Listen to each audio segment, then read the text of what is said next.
On our wedding anniversary, I said to him, I can't stand you anymore. You liar, let's get a divorce. My name is Robin Hanson. I'm 38 years old. And I ended my marriage at our anniversary party. Before the cake was even cut. No one tells you that. A marriage doesn't always fall apart loudly. There's no screaming, no slammed doors. No dramatic accusations. Most of the time it dies quietly through pauses. Through distance. Through the slow realization that the person sleeping beside you feels like a stranger. You're no longer allowed to question. That was my marriage during the last year. My husband Paul is 36. We had been together for 12 years, married for 10. On paper everything looked fine. Good jobs, a shared house, mutual friends. Weekend routines. Inside the house though, there was a silence that kept expanding. Paul used to come home and talk about work. About coworkers, about random frustrations. Then he stopped. He started living through his phone instead. Laughing at messages he wouldn't explain. Tilting the screen away when I walked by. Saying things like, "It's nothing." With a smile that never quite reached his eyes. At first I told myself it was stress. Everyone goes through phases. People change. I didn't want to be the paranoid wife. The one who invents problems where there aren't any. Then intimacy faded slowly. Once every 2 weeks, then less. And when it did happen he felt absent, like his body was there. But his attention was somewhere else entirely. I asked him once gently if we were okay. "I'm just exhausted," he said, "work's been insane." I believed him. Because believing was easier than asking harder questions. Then the little things started stacking up. He began going to a gym across town. Instead of the one we used to go to together. He started dressing better. New shirts, sharper cologne, a scent I didn't recognize. When I asked about it he said a friend recommended it. A friend who coincidentally hated that exact fragrance. And then came the name Sophie. She was his ex-girlfriend from college. They dated for years before breaking up. When life took them in different directions. I hadn't heard her name in nearly a decade. Then suddenly she was everywhere. I ran into Sophie at the cafe. Sophie's doing really well now. Funny thing, Sophie joined a book club with Rachel. He said her name casually, like it meant nothing. Like it hadn't lit something uneasy in my chest. Every time I heard it, I told myself not to jump to conclusions. I told myself to be mature. 2 weeks before our anniversary, Paul dropped the truth like it was nothing. "I invited Sophie to the party," he said. Chopping vegetables like he was announcing the weather. I froze. "You invited your ex-girlfriend to celebrate our marriage?" "She's coming with Rachel anyway," he replied without looking up.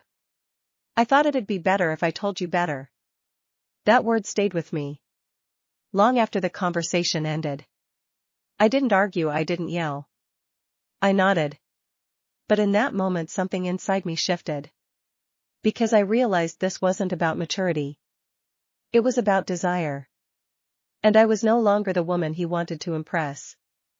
After Paul told me Sophie was coming to our anniversary party, something changed in me. Not loudly, not all at once, but subtly. Like a lens snapping into focus. I stopped trying to reassure myself. I stopped filling in gaps with optimism. Instead, I started watching, really watching. Paul didn't notice at first. He was too busy. Living in whatever quiet excitement had settled into his body. He checked his phone constantly now. Not just glancing but smiling to himself. Thumbs moving quickly, then locking the screen. The second he sensed movement near him. When a call came in, he'd step into the hallway or onto the balcony, lowering his voice like the walls might be listening. I told myself not to overreact. But the pattern was impossible to ignore. One night while we were watching television, His phone buzzed. He glanced at it, smiled, and stood up immediately. Work? I asked, keeping my tone light. Yeah, he said too quickly, already walking away. He didn't come back for 20 minutes. The silence he left behind felt heavier than his absence. A few days later I checked the phone bill. We shared an account, always had. I wasn't looking for proof. I was looking for reassurance. Something to tell myself I was wrong. Instead I found an unfamiliar number. Hundreds of texts over the past few months. More messages to that number than to me. My chest tightened. I stared at the screen for a long time. Before doing something I never thought I would. I called the number from a blocked line. My heart pounded as it rang. Hello, a woman's voice answered. I hung up immediately. I didn't need confirmation beyond that. I already knew Paul had never been good at lying. He wasn't subtle when he was excited. It showed everywhere, in the way he dressed. The way he stood taller, the way his energy shifted. And now, watching him get ready for the anniversary party, I saw it all clearly. He changed his shirt twice. Adjusted his hair in the mirror longer than necessary. Picked out cologne carefully. The same one Sophie had supposedly never liked. He looked like a man preparing to be seen. That night, lying in bed beside him, I stared at the ceiling and weighed my options. Option 1: confront him. Ask about the texts. Demand answers. I knew how that would go. He'd deny everything. Call me paranoid. Make me apologize for snooping. Instead of him apologizing for betraying me emotionally. Option 2: say nothing. Smile through the party. Watch him glow in front of his ex. And pretend I wasn't watching my marriage die in real time. Hope it passed. That option made me feel physically sick. Then there was option 3. Create a situation where the truth couldn't hide. Where denial wasn't possible. Where everyone, including Paul, would be forced to see what he was doing. I chose option 3. And once I did, I felt strangely calm. I wasn't angry anymore. I was resolved. Once the choice was made, I didn't rush it. That was the surprising part. I thought deciding to expose the truth would come with adrenaline. Maybe even fear. Instead it brought clarity. A steady calm settled over me. The kind that only comes when you stop hoping someone will become who they used to be. And accept who they are now. Paul was still drifting around the house. In that distracted, buoyant state. He kissed my cheek absently. Asked if I needed anything from the store. Talked about the anniversary party. Like it was just another social obligation. Not the emotional minefield it had already become for me. I let him believe everything was normal. I waited until he left for work the next morning. Before I acted. Finding Sophie wasn't difficult. She had one of those social media profiles that told you exactly who she wanted the world to think she was now. Confident, driving carefully curated happiness. It took less than 10 minutes to confirm what Paul had never mentioned out loud. She wasn't single. Her boyfriend's name was Ethan. They'd been together for over a year. The photos were unmistakable, smiling vacations. Casual intimacy. The kind of closeness that comes from consistency. Not nostalgia. Ethan looked solid, present. The type of man who showed up. I found his number through a mutual connection. And stared at it for a long time before pressing call. He answered on the third ring. Hello, hi, I said evenly. You don't know me, but my name is Robin. I'm Paul's wife. There was a pause, not awkward, alert. Oh, he said carefully. Okay, I just wanted to personally invite you to our anniversary party this Saturday. I continued. I understand Sophie might be coming. Another pause, longer. This time she mentioned an invitation, he said. I wasn't sure it was appropriate. I think it's important you're there, I replied with her. Silence stretched between us. How did you get my number, he asked. That's not really the point, I said gently. What matters is that you come. Paul and I would both love to see you. That wasn't entirely true, but it wasn't a lie either. Ethan exhaled slowly. I should probably talk to Sophie first. No need, I said, this is my invitation, please come. I ended the call before he could object further. When Paul came home that night, he was in an unusually good mood. He hummed while setting the table. Asked me if I was excited about the party. If I was okay with Sophie being there. I'm fine, I said truthfully, because I was. The pieces were already in motion. All I had to do now was wait. The night of our anniversary arrived quietly. Almost deceptively so. Paul woke up early that morning restless. In a way he hadn't been for months. He showered longer than usual. Stood in front of the mirror. Adjusting his collar, his posture straighter. His expression lighter. He looked like someone stepping into a moment he'd been anticipating. Not dreading, I watched from the doorway unnoticed. He kissed me on the cheek before leaving for work. Tonight's going to be nice, he said. I'm glad we're doing this. I smiled, not because I believed him, but because the truth was already on its way.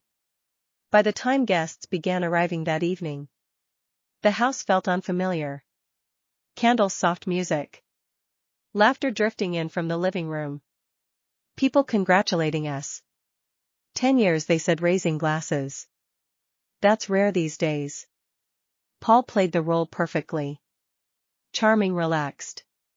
Present in a way he hadn't been with me in over a year. Then Sophie arrived. She came alone at first. The moment Paul saw her, I felt it. The shift, his shoulders lifted. His face changed. He smiled differently. Not politely, not socially, but instinctively. The smile you don't rehearse. She hugged him too long. Her hand lingered on his arm. They fell into conversation, immediately laughing softly. Standing closer than necessary. It was like watching muscle memory take over. I stood across the room with a drink in my hand. And watched my husband come alive for another woman. At 7:46 p.m. the doorbell rang. Rachel moved to answer it. Already calling out a greeting. She opened the door and stopped mid-sentence. A man stood there holding a small bouquet. Smiling politely. Hi, he said, I'm Ethan. Sophie's boyfriend Robin invited me. The room shifted. Rachel stepped aside, understanding dawning in her eyes. Ethan walked in. Scanning the room until he spotted Sophie. Sophie's face drained of color. Her body went rigid. Like she'd been caught in a sudden freeze. Paul followed her gaze, and then he saw him. Confusion flickered first, then panic. I met Paul's eyes across the room. I didn't smile, I didn't frown. I lifted my glass slightly in a quiet acknowledgement. He understood immediately this wasn't an accident. This wasn't bad timing. This was deliberate. Ethan greeted Sophie warmly, kissed her cheek. Completely unaware of the emotional wreckage unfolding around him. Paul took a step back. Suddenly unsure where to place his hands. His smile gone. Dinner was unbearable. I seated Ethan directly across from Paul. Ethan was kind, attentive. He laughed easily. Touched Sophie's hand, leaned in when she spoke. He was everything a present partner should be. Paul barely touched his food. I watched emotion after emotion flicker across his face. Shock, embarrassment. Resentment, regret. The fantasy he'd been quietly nurturing collapsed in real time. By dessert he looked hollow. When the guests began mingling again, Paul followed me into the kitchen and shut the door. His voice was low and shaking. What did you do? I set the plates down calmly. I invited the people who mattered. His eyes searched my face, desperate for denial. But there was none. The kitchen felt smaller with the door closed. Paul stood across from me. Hands braced on the counter, his face pale. His composure gone. The man who had floated through the evening moments ago now looked cornered. Exposed in a way he hadn't expected. "You set me up," he said. "Yes," I replied. There was no point pretending otherwise. No drama in my voice, just truth. "Why would you do that?" he demanded, though his tone already carried the answer. I turned to face him fully. Because I needed to know what was really happening. And now I do. "Nothing is happening," he said too quickly. "Sophie and I were just friends." I held his gaze. Then. "Why did your entire body shut down when Ethan walked in?" "Silence. You've been texting her for months," I continued. "You dress differently for her. You light up when you see her. You invited your ex-girlfriend to celebrate our marriage. Because you needed to feel wanted." His jaw tightened. "That's not fair. When was the last time you looked at me the way you looked at her tonight?" I asked quietly. Paul's shoulders sagged. He turned away, dragging a hand down his face. The fight drained out of him all at once. "I liked how she made me feel," he said finally. I waited. "She reminded me of who I used to be," he went on, voice cracking. "I liked knowing she still wanted me. That I still had options." The word landed like a bruise. "Options," I repeated softly. "So that's what our marriage became to you?" "That's not what I meant," he said quickly. "I didn't sleep with her. I never crossed that line." "I know," I said. "And that's the only reason this conversation is happening." Calmly he looked at me, then really looked at me. Panic flooding his eyes. "We can fix this. We can go to therapy. I'll cut her off completely. I'll do whatever you want." I shook my head. "No." "What do you mean no?" he whispered. "This wasn't a mistake," I said. "It was a pattern. You made choices over and over again. And the only reason you're admitting any of this now is because you were exposed." Tears slid down his face. "Please don't do this. We have 12 years. You invited your ex to celebrate 10 of them," I replied. "That tells me everything." I picked up my keys. "I'm leaving tonight," I said. "We'll talk to a lawyer tomorrow." He reached for me. I stepped back. "You already made your choice," I told him. "I'm just responding to it." I walked out of the kitchen and didn't look back. Stop. Type continue when you're ready for part 6. The Aftermath. Part 6. The Aftermath. I didn't go home that night. I checked into a small hotel across town.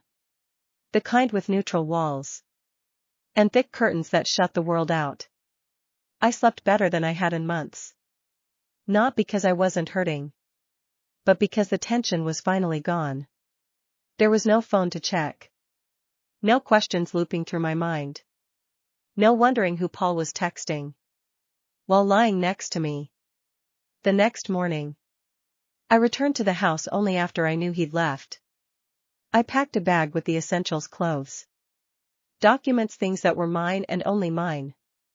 By Wednesday I had signed a lease on a quiet apartment with large windows and no shared history.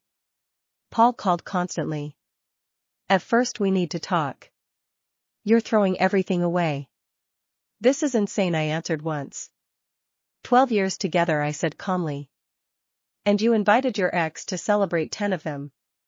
That wasn't a mistake. That was clarity." The call slowed after that. The divorce took 6 months, no children, clean division. We split everything evenly. He kept the house.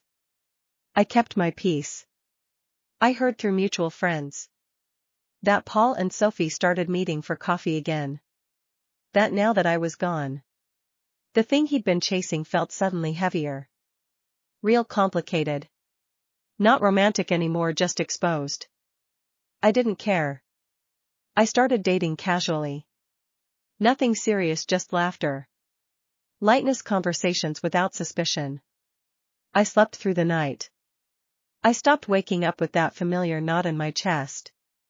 Someone once asked me if I regretted how I handled it. If I was too harsh. If I should have fought harder. Here's the truth. Paul was never going to tell me the truth. He would have kept Sophie in his back pocket, indefinitely quietly feeding off her validation while pretending our marriage was intact. The only reason he admitted anything was because I removed his ability to hide. Some people don't understand boundaries until consequences introduce them. Our anniversary party was supposed to celebrate 10 years of commitment. Instead, it marked the end of a marriage built on comfort instead of respect. Walking away wasn't giving up. It was choosing myself.